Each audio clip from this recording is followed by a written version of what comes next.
Hello everyone. आज जो है हम बीएससी सेकेंड ईयर का ये एक नया टॉपिक जो है वो स्टार्ट कर रहे हैं ना, जो पेपर थर्ड है उसकी बात करते हैं। पेपर थर्ड, इसमें आपके पास दो बुक्स चलती हैं। एक तो है न्यूमेरिकल एनालिसिस जिसको आप संख्यात्मक विश्लेषण बोलते हैं। संख्यात्मक विश्लेषण। जो दूसरी बुक है इसके साथ वो कौन सी है? वेक्टर कैलकुलस, जिसको आप सदिश कलन कहते हैं। ठीक है, देखिए मैं पहले आपको बता चुका कि जो जितने भी अभी क्लास हो रही हैं वो सारी डेमो क्लासेस हो रही हैं। ठीक है, अपने पास बीएससी के अंदर टोटल 9 पेपर हैं मैथ के। ठीक है, तो 9 पेपर मैथ के हैं, तो सभी 9 पेपर्स की एक एक डेमो क्लासेस अभी चलाई जा रही है। ठीक है, उसके बाद जो कंप्लीट कोर्स है वो स्टार्ट किया जाएगा अपना मिड जुलाई में, है ना, या फिर 1 अगस्त से। ठीक है, ओके। तो जो आज है वो स्टार्ट कर रहे हैं थोड़ा सा वेक्टर कैलकुलस, उसके बारे में इंट्रोडक्शन करेंगे। हाँ, तो वेक्टर कैलकुलस क्या होता है तो देखिए,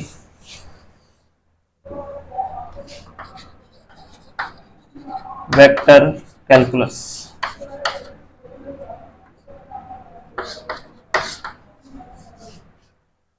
सबसे पहले वेक्टर कैलकुलस को स्टार्ट करने से पहले हम क्या करते हैं, एक डेफिनेशन पढ़ते हैं। वेक्टर फंक्शन क्या पढ़ते हैं? Vector function.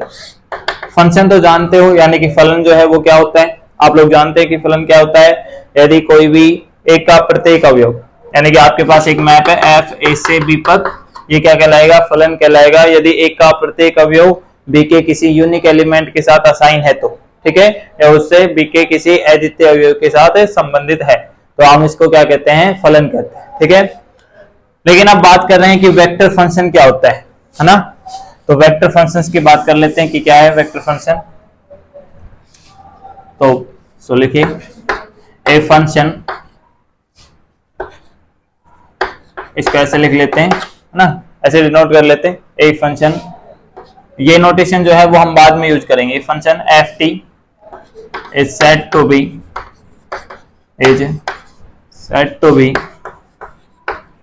Vector function if at every point, या फिर if value of function is vector quantity eight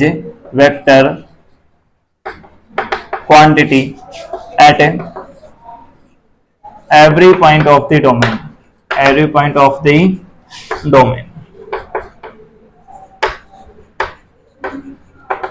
इसका मतलब क्या हुआ? एक फंक्शन जो एफ टी है वो क्या कहलाएगा? वेक्टर फंक्शन या फिर सदिश फलन कहलाता है यदि प्रांत के प्रत्येक अवयव eight every point of the domain, यानी कि प्रांत के प्रत्येक बिंदु पर या प्रत्येक अवयव पर जो आपके पास फंक्शन की वैल्यू है वो कैसी आ जाए? एक वेक्टर क्वांटिटी आए। ठीक है, तो हम उसको क्या कहते हैं? वेक्टर फंक्शन कहा जाता है। ठीक है, ओके, ये वेक्टर फंक्शन हो गया, है ना। यदि इसी से रिलेटेड यदि हम बात कर लेते कि स्केलर फंक्शन क्या होता है। स्केलर फंक्शन यानी कि आप बोले तो क्या है? अदिश फलन। ठीक है, अब देखिए इन दोनों फंक्शन में डिफरेंस कितना है? सिर्फ इतना ही डिफरेंस है। यहाँ पे आपके पास क्या मिल रही है? वेक्टर क्वांटिटी मिल रही है। ठीक है, लेकिन यदि आपके पास स्केलर फंक्शन की डेफिनेशन पढ़े तो यहाँ पे आपके पास कैसी क्वांटिटी मिलेगी? स्केलर क्वांटिटी मिलेगी, है ना। तो इसकी भी डेफिनेशन नोट कर लेते हैं, क्या है? ए फंक्शन, अच्छा थोड़ा सा नोटेशन और यूज कर लेते हैं। A function phi of T is said to be scalar function if value of function is scalar quantity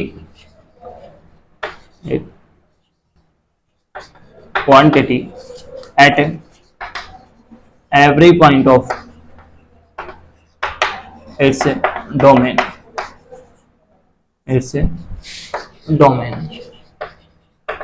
ठीक है, डोमेन का मतलब जानते हो, डोमेन क्या होता है? डोमेन को क्या बोलते हैं आप? प्रांत बोलते हैं। ठीक है, तो अदिश फलन क्या होता है? एक ऐसा फलन फाई टी अदिश फलन कहलाता है यदि डोमेन के यानी कि प्रांत के प्रत्येक अवयव पर जो फंक्शन की वैल्यू है वो कैसी आए? स्केलर क्वांटिटी टाइप की आए, तो हम उसको क्या कहते हैं? अदिश फलन कहा जाता है। ठीक है, क्लियर है सबको? है ना। अब थोड़े से मैं कुछ एक एग्जांपल दिखाता हूं कि वेक्टर फंक्शन कौन से हैं और स्केलर फंक्शन कौन से। आप लोग बताना। देखो,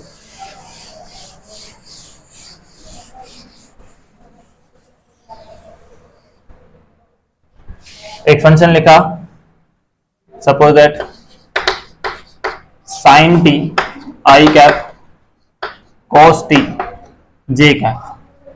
ठीक है, sine T I cap plus cos T J cap. यहां पे देखिए जो भी आपके पास फंक्शन, जो भी आप इसको नाम दे दिया, एफ ऑफ टी नाम दे दिया गया है। ठीक है, अब देखिए टी जो है, ये वैल्यू जो टी है ना, इनकी वैल्यू रखते जाइए, है ना। टी किस में से आ रहे हैं? टी को भी बिलोंग करा देते हैं। टी किस में से बिलोंग करता है? डोमेन में से बिलोंग कर रहा है। टी किस में बिलोंग कर रहा है? डोमेन में बिलोंग कर रहा है। तो देखिए टी का कोई भी वैल्यू रख दीजिए आप यहाँ पे। सपोज आपको ये पता है कि जो साइन टी है और कोस टी है, यानी कि टी क्या है? एक रियल नंबर ही तो है। यहाँ पे वैल्यू रख रहे हो तो साइन टी कुछ ना कुछ क्वांटिटी, स्केलर क्वांटिटी या कांस्टेंट वैल्यू देता है। ठीक है, तो यहाँ पे कुछ कांस्टेंट वैल्यू आ जाएगी। सपोज दैट उसका वैल्यू क्या आ गया? a1 आ गया। ठीक है, a1 आई कैप टी। यहाँ पे वैल्यू रखोगे तो इसका वैल्यू सपोज दैट a2 आ गया, तो वो क्या आ गया? j cap. तो देखिए जब आपके पास इस तरह से आते हैं, आई कैप और जे कैप आते हैं, तो वहां पे कैसे फंक्शन बनते हैं? वेक्टर फंक्शंस बनते हैं। कैसे फंक्शन बनते हैं? वेक्टर फंक्शन बनते हैं। Is that clear? ओके, तो जो ये फंक्शन है वो कैसा फंक्शन है? Is a vector function. ठीक है, अब स्केलर फंक्शन की बात कर लेते हैं। यदि आपके पास कोई फंक्शन ऐसा है, ए की पावर साइन टी, ठीक है, e to the power sine T, और टी किस में से बिलोंग कर रहा है? डोमेन में से बिलोंग कर रहा है। टी किस में बिलोंग कर रहा है? डोमेन में से। तो अब देखो e की पावर टी का वैल्यू कुछ भी रखोगे, कोई भी रियल नंबर रखोगे, तो ये क्या आएगा? ये कांस्टेंट वैल्यू आएगी। तो यहाँ पे कांस्टेंट सपोज क्या आया है? सी आया है, तो e की पावर सी। ठीक है, यानी कि e की पावर कुछ कांस्टेंट रखोगे तो ये भी क्या आती है? एक कांस्टेंट क्वांटिटी आती है। कांस्टेंट या फिर आप कांस्टेंट तो इसको आप बोलते हैं स्केलर। क्या बोले हैं? Scalar quantity. ठीक है, यानी कोई ना कोई कांस्टेंट आएगा। ये जरूरी नहीं कि फिक्स कांस्टेंट है, यही कांस्टेंट आना है, यानी कि 1 आ रहा है तो 1 ही आना चाहिए ना। तो वो जो है वो आपके टिप के ऊपर डिपेंड करेगा। टी की वैल्यू अलग अलग रखते जाओगे तो आपके पास ये कांस्टेंट चेंज होता जाएगा, है ना। तो हम उसको क्या बोल देते हैं? स्केलर बोल दिए थे।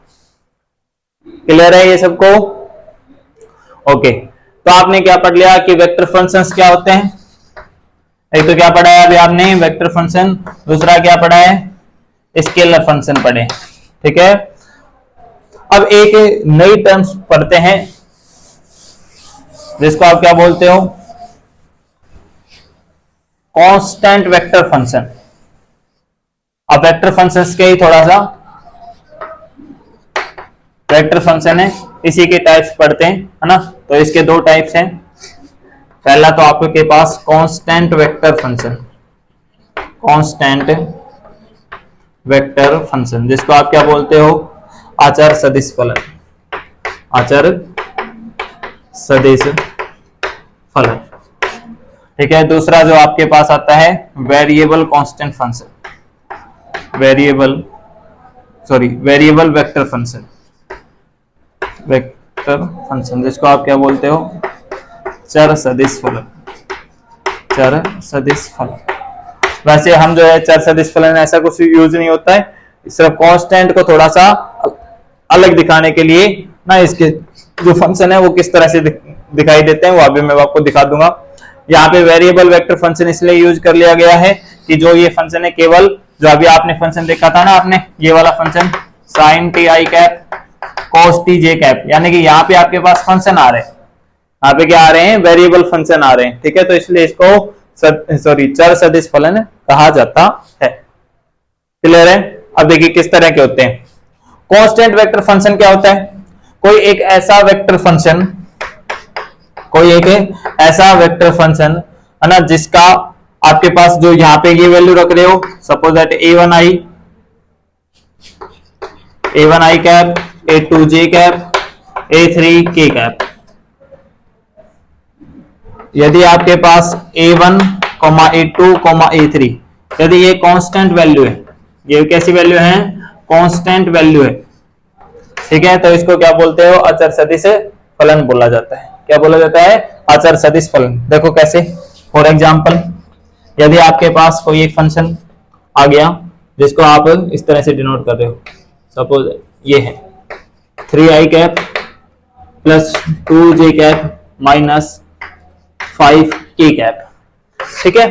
तो देखो यहाँ पे जो a1 की वैल्यू क्या है 3, a2 की वैल्यू क्या है 2 और a3 की वैल्यू कितनी है -5 है, ठीक है। तो यहाँ पे जो आपके पास फंक्शन सॉरी जितने भी जो वैल्यूज आ रही हैं वो सारी वैल्यू कैसी हैं आपके पास? कांस्टेंट वैल्यू है, तो इसको क्या कहा जाता है? Constant vector function. और चर सदिश फलन किस तरह के होते हैं उनको आप जो अभी पहले एग्जांपल लिखा, sin t i cap cos t j cap और इसको लिख लेते हूं tan t k कैप, ठीक है। तो जो इस टाइप के फंक्शन है ना उनको क्या कहा जाता है? Variable vector function. जो इस टाइप के फंक्शन है उनको क्या कहा जाता है? Constant vector function. क्लियर है सबको ये चीजें? ओके। अच्छा, अब हम एक दो चीजें तो पहले वेक्टर फंक्शंस के टाइप्स पढ़ लिए हमने, है ना। अब क्या पढ़ते हैं कि जो वेक्टर फंक्शन होते हैं उनका जो डोमेन होता है ना, यानी कि प्रांत, तो प्रांत कैसे निकाला जाता है वो देखते हैं, ठीक है। इसको हटाएं।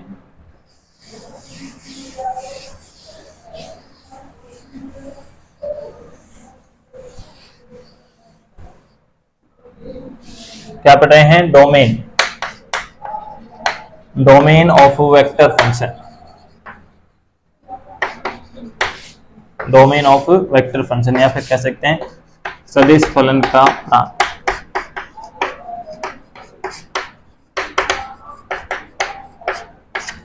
सदिश फलन का प्रांत।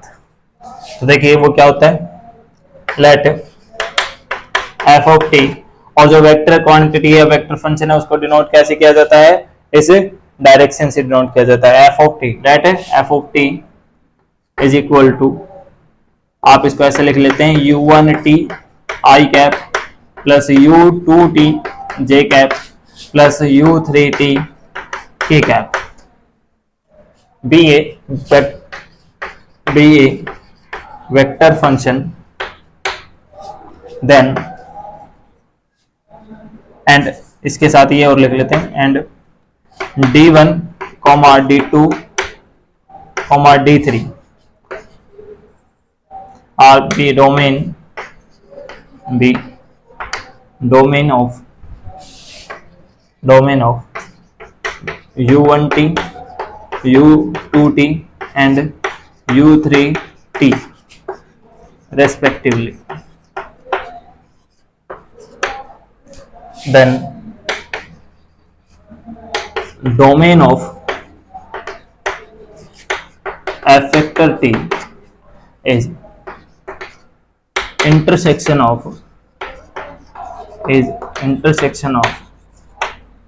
domain of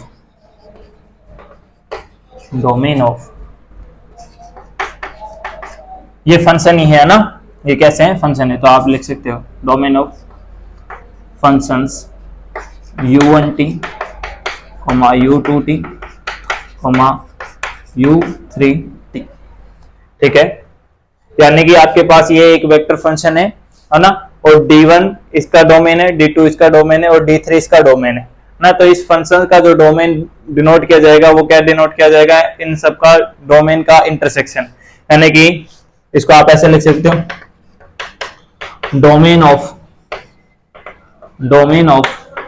f vector t is equal to d1 intersection d2 intersection d3। f vector t का डोमेन जो आएगा वो क्या आएगा? d1 intersection d2 intersection d3, ठीक है।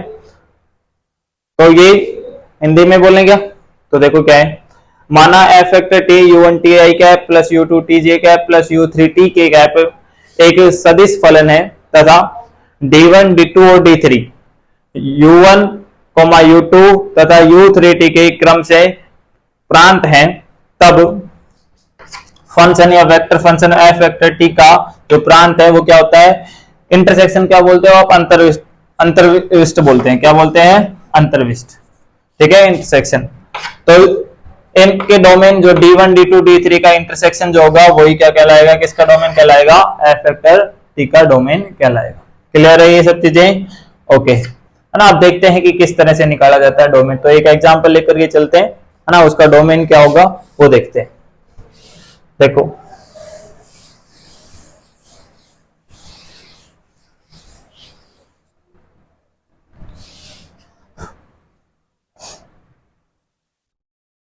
एग्जांपल, आपको क्या बताना है?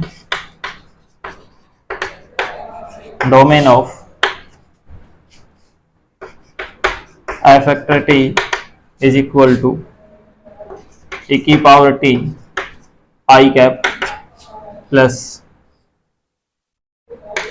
t j cap minus log t k cap. आपके पास ये एक फंक्शन है e की power t I cap t j cap minus log t k cap. तो अपने को डोमेन निकालना है किसका? एफ वेक्टर t का। ठीक है, तो उसके लिए सबसे पहले हमें इस u1, यहाँ पे u1 की वैल्यू क्या है? u1t इज इक्वल टू कितना है? e की पावर t। u2t यानी कि जो सेकंड फंक्शन है वो क्या है? t। और u3t जो है वो क्या है आपके पास? माइनस ऑफ log t, है ना, या फिर आप log t भी यूज कर सकते हो आप। ठीक है, इसको चलो पहले मैं नॉर्मली प्लस से लेकर के चल लेता हूं, ये लो log t। ठीक है, अब इस वाले का फंक्शन क्या, सॉरी इस वाले का डोमेन क्या है? e की पावर t। देखो डोमेन क्या होता है? डोमेन वो होता है जहां पर फंक्शन को कोई दिक्कत नहीं हो, जहां पे फंक्शन को क्या हो, कोई दिक्कत भी ना हो, है ना। तो जैसे यदि t का वैल्यू कुछ भी रखो, देखो यहाँ पे वैल्यू रखने के लिए क्या है? वेरिएबल क्या है? t है, t और यहाँ पे भी t। तो देखिए यहाँ पे t का कुछ भी वैल्यू रख लीजिए तो e की पावर t हमेशा एग्जिस्ट करेगा, है ना। तो e की पावर t का यदि आप ग्राफ देखते हो तो e की पावर t का ग्राफ कुछ इस तरह से होता है। ठीक है, तो देखिए इसका ये जो लाइन है ना, ये किसकी लाइन है? डोमेन की लाइन है। ये जो लाइन है आपके पास, ये एक्स एक्सिस जो है आपकी, है ना, ये किसकी लाइन है? डोमेन की लाइन है या प्रांत की लाइन है। तो देखिए पूरे एक्स के ऊपर डिफाइन है और इसकी वैल्यू जो है वो कोई फाइनाइट वैल्यू आ रही है, तो इसका मतलब इसका जो डोमेन आएगा वो क्या आएगा? पूरा रियल नंबर का सेट। टी एक पोलिनोमियल फंक्शन है। ठीक है, इसको कहीं दिक्कत है? कुछ भी दिक्कत नहीं है, यहाँ पे जो भी वैल्यू रखोगे तो वही वैल्यू दे देगा आपको। तो इसका डोमेन भी क्या आ गया? आर आ गया, पूरा रियल नंबर आ गया। log t, log फंक्शन का जो डोमेन होता है वो कैसा होता है? देखिए log, ये आपके पास जो ग्राफ है वो e की पावर t का ग्राफ है। log t का ग्राफ और बता देता हूं log t कैसा होता है।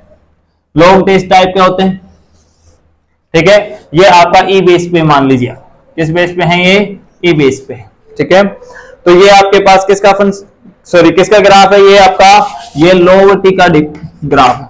तो देखिए अब जो ये फंक्शन डिफाइन हो रहा है ना, वो किसके लिए डिफाइन हो रहा है? देखो ये आपको पता है, ये जो इधर की जो लाइन है ये कौन सी है? पॉजिटिव एक्स एक्सिस है, और इससे इस साइड वाले कौन सी होती है? Negative x axis. तो देखिए क्या इसके सभी एलिमेंट, यानी कि जो आपके पास इधर जो एक्स पॉजिटिव है जीरो नहीं है, ये ध्यान रखना, जीरो नहीं है। इसको थोड़ा सा और यहाँ पे इसके नजदीक ले जा सकते हैं, जितना ले जाना चाहें उतना, है ना, लेकिन जीरो के बराबर नहीं है। तो इसका जो डोमेन है ना, इसका डोमेन कितना आएगा? 0 टू इंफिनिटी आएगा, ओपन 0 टू इंफिनिटी इंटरवल में, है ना। तो मैं यहाँ पे डोमेन लिख रहा हूं कि इसके डोमेन क्या है। तो इसका जो D1 आएगा वो क्या आ गया? पूरा रियल नंबर का सेट आ गया। जो D2 आया है वो भी पूरा रियल नंबर का सेट आ गया है। और D3 यानी कि जो इस log t का डोमेन आया है वो क्या आ गया है? ओपन इंटरवल 0 से इंफिनिटी। देखो कहीं तक भी जा सकते हैं, इधर इंफिनिटी तक जा रहे हैं, ठीक है, लेकिन इस 0 के सारे राइट साइड में है ना, 0 के लेफ्ट साइड में नहीं है। अब इसका डोमेन निकालना है, तो डोमेन ऑफ एफ टी क्या है? Domain of F vector T, तो इसका इंटरसेक्शन ले लो भाई। देखो ये जो लाइन है पूरी की पूरी रियल लाइन है, ये पूरी रियल लाइन है, तो D1 क्या आ गया? पूरा रियल लाइन। D2 क्या आ गया? पूरा रियल लाइन। ये इसके मिडिल में आप क्या मान लीजिए? 0, और 0 से इंफिनिटी कौन सा आएगा? देखो इधर से ओपन और इधर से इधर से भी क्या आएगा, ओपन ही आएगा। ये आगे बढ़ता जा रहा है तो इन्फिनिटी को तो डिनोट नहीं कर सकते अपन, ठीक है। तो ये इधर के आ गया, ये वाला जो है आपका 0 से इन्फिनिटी है, ठीक है। अब देखो इंटरसेक्शन कैसे निकाले। D1 जो था वो ये पूरा रियल नंबर की लाइन, D2 था वो भी पूरा रियल नंबर, D3 जो है वो सिर्फ केवल ये है ना। तो तीनों जो आपके पास डोमेन के अंदर, तीनों में जो कॉमन एरिया आया या जो कॉमन लाइन आई है वो कौन सी लाइन आई है, यही आई है इसकी कॉमन लाइन, ठीक है।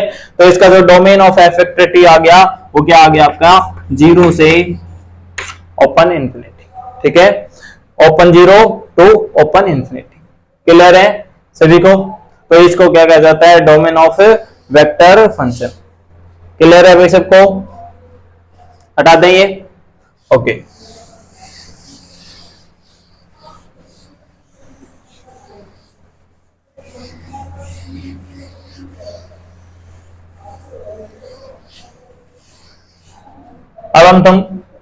अब हम थोड़े से जो स्टैंडर्ड्स नोटेशन है ना उनको पढ़ते हैं, है ना। एक डिनोट किया जाता है आर वेक्टर, क्या डिनोट किया जाता है, आर वेक्टर।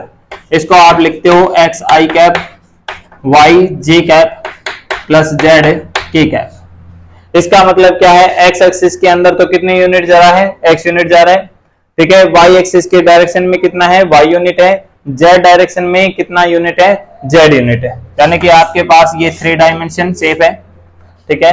ये आपके पास कौन सी एक्सिस होगी, एक्स एक्सिस, इसको वाई एक्सिस मान ले और इसको कौन सी एक्सिस मान लिया जाए, जेड एक्सिस मान लिया जाए। तो इसके अंदर तो कितना, ये एक्स, ठीक है, ये मान लीजिए ये कितना है वाई और ये कितना है जेड, ठीक है। तो एक्स यूनिट इधर, वाई यूनिट इधर, जेड यूनिट इधर, है ना। तो जो भी पॉइंट होगा, यानी कि सपोज दैट यहाँ पे एक पॉइंट आ रहा है ना, तो ये वेक्टर पॉइंट है। अब मैं यदि इसको 3 डायमेंशन में, तो यहाँ पे पॉसिबल नहीं है बनाना, लेकिन आप इसको मान लीजिए कि जो ये पॉइंट बनाया है वो ये वाला पॉइंट है, ठीक है। तो ये कौन सा है, X comma Y comma Z point, ठीक है। अच्छा, ये जो आई कैप, जे कैप और के कैप होते हैं ना, इनको बोला जाता है unit vector in direction of X and Y and Z respectively. तो आई जे के कैप क्या है, I cap J cap and k cap are unit vector in direction of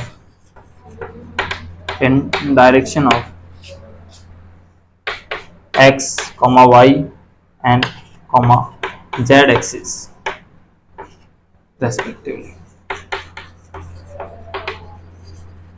respectively, ठीक है। तो यानी कि आपके पास यदि कोई इस तरह का वेक्टर आए, यानी कि कुछ भी मान लीजिए आप उसको ए वेक्टर मान लीजिए, तो वो सिर्फ ये लिखा गया आई कैप जे कैप के कैप, है ना। तो इसका मतलब क्या है कि एक्स डायरेक्शन में कितना चले हो, 1 चले हो, वाई एक्सिस के डायरेक्शन में कितना चले वो भी 1 चले, और जेड डायरेक्शन में भी कितना चले अपन, 1 चले, है ना। तो वो किस तरह से डिनोट, आप इसको इस तरह से भी लिख सकते हो कि नहीं, 1 आई कैप, 1 जे कैप और 1 के कैप, ठीक है। तो आई जे के कैप क्या है आपके पास है, ये इकाई सदिश है, किस डायरेक्शन में, एक्स वाई और जेड एक्सिस के डायरेक्शन में, क्लियर है, ओके। हटाएं ये सब चीजें।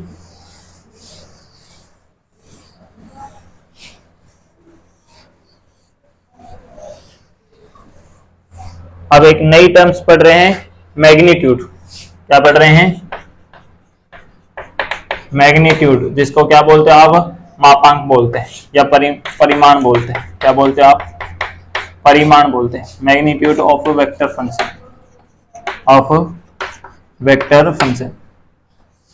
वेक्टर फंक्शन अपने पास 2 टाइप के थे, एक तो स्केलर वाले थे और एक दूसरे कौन से थे, वेरिएबल वाले थे, है ना। तो कैसे भी हो, है ना, उनके लिए मैं एक in general formula, let F vector T is equal to u1t I cap u2t J cap plus u3t K cap be A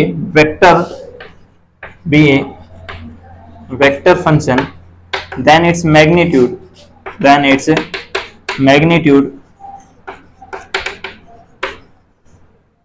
is defined as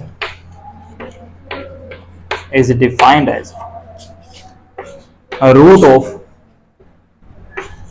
u1 t का स्क्वायर प्लस u2 t का स्क्वायर प्लस u3 t का square का whole root. ठीक है, तो ये इसको क्या, ये क्या होता है, मैग्नीट्यूड होता है किसका, किसी वेक्टर फंक्शन का। एंड इट्स डिनोटेड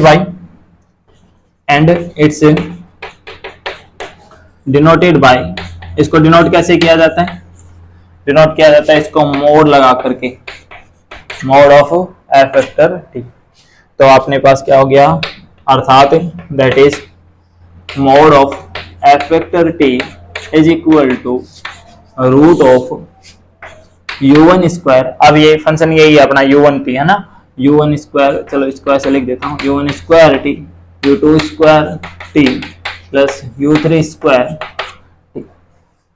क्लियर है। यदि आपके पास ये स्केलर वेक्टर फंक्शन होता तो, स्केलर वेक्टर फंक्शन है तो स्केलर वेक्टर फंक्शन, उसके हिसाब से आपके पास क्या आएंगे। Suppose that scalar vector function है तो आप इसको ऐसा मान लीजिए, a vector is equal to आपके पास a1 i cap, a2 j cap, a3 k cap है ना। तो जो मोड ऑफ a वेक्टर आएगा, मोड ऑफ a वेक्टर आएगा वो क्या आएगा, root of a1 square plus a2 square plus a3 square.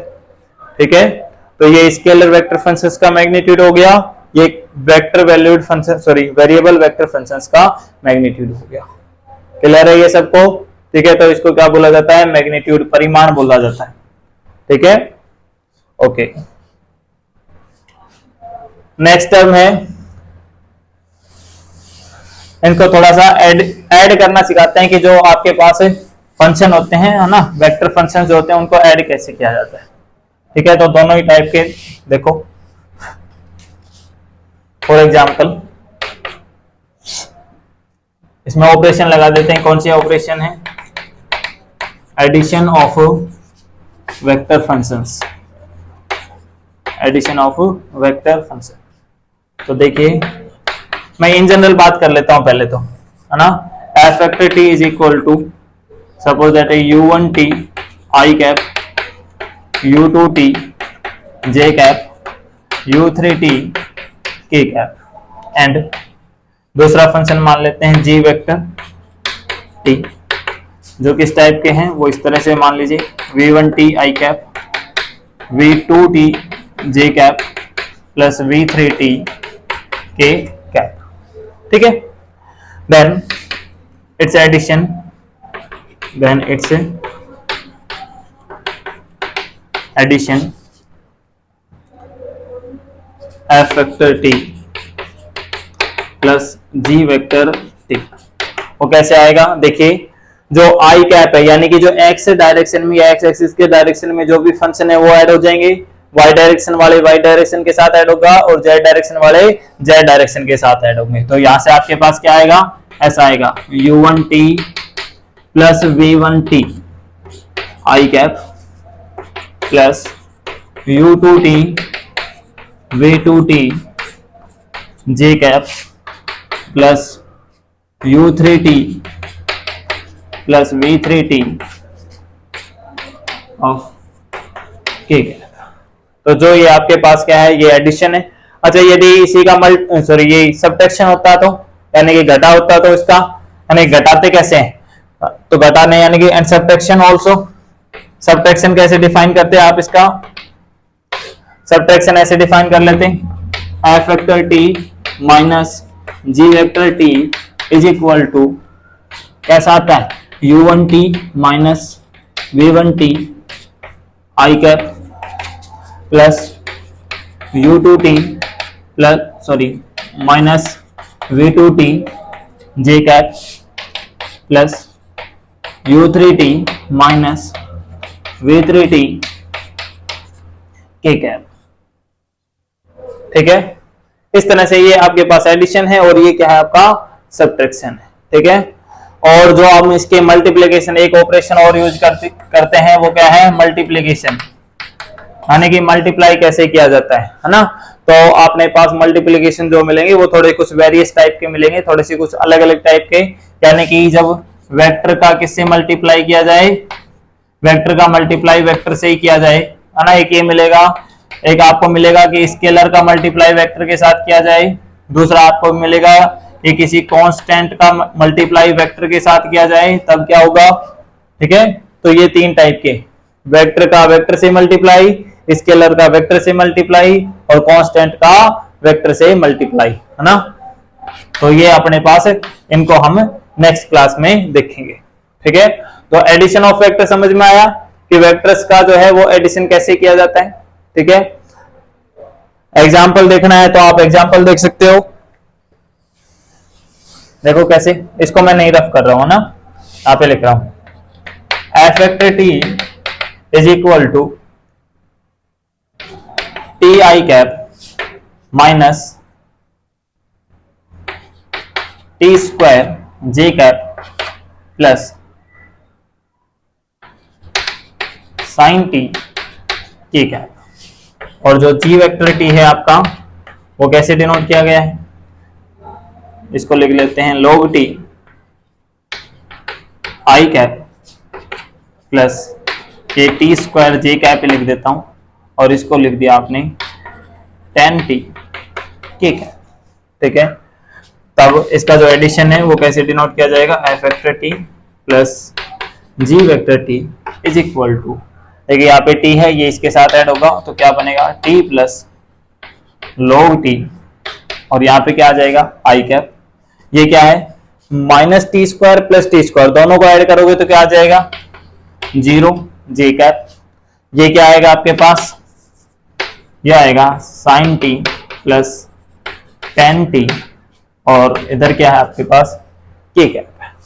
तो ये आपके पास क्या है एडिशन, है ना। तो ये आपके पास वेरिएबल वाले, और यदि स्केलर वाले हों तो उनको कैसे ऐड करेंगे वो भी दिखा देता हूं आपको, देखिए।